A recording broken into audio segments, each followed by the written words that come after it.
बागी कहा जाने वाला उत्तर प्रदेश का बलिया जिला एक बार फिर अपने बागी तेवर के लिए चर्चा में है और इस बार चर्चा का केंद्र है एक निर्माणाधीन पुल, जिसे उद्घाटन से पहले ही ट्रैफिक के लिए चालू कर दिया गया। जिसके बाद सूबे के मंत्री को जब इसकी जानकारी हुई तो पूरा मामला देखते ही देखते एक बड़ा बखेड़ा बन गया। जी हाँ, हम बात कर रहे हैं उसी पुल की जिसके बारे में बिना सूबे के मंत्री को जानकारी दिए ही उसे ट्रैफिक के लिए शुरू कर दिया गया। मामले की जब जानकारी हुई तो मंत्री दयाशंकर सिंह मौके पर पहुंचे और ये पूरा मामला देखकर तिलमिला उठे, जिसके बाद उन्होंने संबंधित अधिकारी को फोन लगाया, बुलाया और वहीं झाड़ दिया, जिसका एक वीडियो अब तेजी से सोशल मीडिया पर वायरल हो रहा है। देखो, दिमाग खराब न हो, मैं यहाँ के विधायक हूँ, मिनिस्टर हूँ, ये नगर पालिका के चेयरमैन है, दोनों आज इस शहर में हैं और हम लोग को बताया नहीं रहे हो, अब खुलवा दे रहे हो। अब तुम किसके उस पर चल रहे हो, मैं समझ रहा हूँ।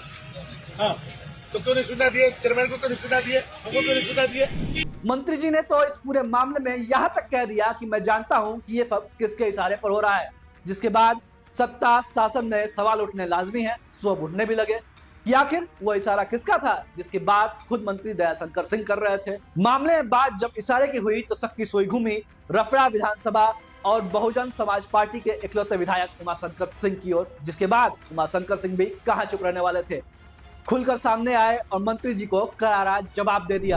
हाँ भाई, नेशनल हाईवे का है तो नेशनल हाईवे तो भारत सरकार में उनको जाके बात करनी चाहिए कि ऐसे कैसे कर देंगे। अब उनको सोचना चाहिए कि उन पर क्या है कि उनकी बात नहीं सुनी जा रही है, अपना भाई वो बना के रखना चाहिए।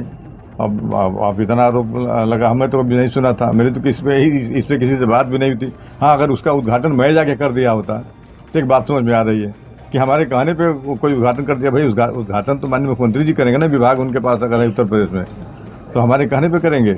बसपा विधायक ने खुलकर कहा कि ये पुल नेशनल हाईवे का है और इसकी जिम्मेदारी सरकार की है। मंत्री जी को खुद सोचना चाहिए कि आखिर शासन में उनकी बात क्यों नहीं सुनी जा रही।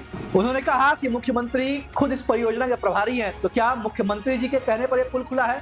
इतना ही नहीं, इस पूरे मामले में उन्होंने अपनी भूमिका को स्पष्ट करते हुए कहा कि वो एक विपक्ष के विधायक हैं, लिहाजा इस मामले में उन्होंने कोई भी दखलंदाजी नहीं की। उन्होंने यह भी स्पष्ट किया कि पिछले सालों में बस कुछ दिनों के लिए वो गांव आए। बसपा विधायक यही नहीं रुके, उन्होंने तमाम मामलों में मंत्री दयाशंकर सिंह पर कई सवाल भी खड़े किए। यहाँ तक कि बसपा विधायक ने यहाँ तक कह दिया कि अगर वो पोल खोलने लगे तो मंत्री जी को भागने के लिए जगह नहीं बचेगी, जिसके बाद अब ये पूरा मामला दो लोगों की सियासी तकरार के बीच गरमाया हुआ है। भाई मंत्री जी आरोप लगाने से नहीं होगा ना, मंत्री जी उसकी जांच करा लें, उसकी जांच करवाएं, तब ना दूध का दूध पानी अलग होगा।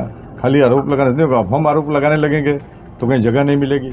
बलिया का यह पुल अब मात्र एक आवाजाही का रास्ता नहीं रहा, बल्कि एक राजनीतिक आरोप और प्रत्यारोप का केंद्र बन चुका है। यहाँ एक तरफ है सूबे के मंत्री जो लगातार अफसरशाही पर सवाल उठा रहे हैं, तो वहीं दूसरी ओर है विपक्ष के एक विधायक जो लगातार उन आरोपों का खुले तौर पर जवाब देते नजर आ रहे हैं। अब बड़ा सवाल यह है कि क्या यह विवाद केवल एक पुल के निर्माण से जुड़ा है या फिर किसी राजनीतिक एजेंडे से? क्या यह पुल वास्तव में किसी नए विवाद को जन्म देगा या बलिया के विकास में रोड़ा बनकर खड़ा होगा? आपको क्या लगता है? हमें कमेंट कर जरूर बताएं। ऐसे ही तमाम छोटी बड़ी अपडेट्स के लिए जुड़े रहें यूपी न्यूज के साथ।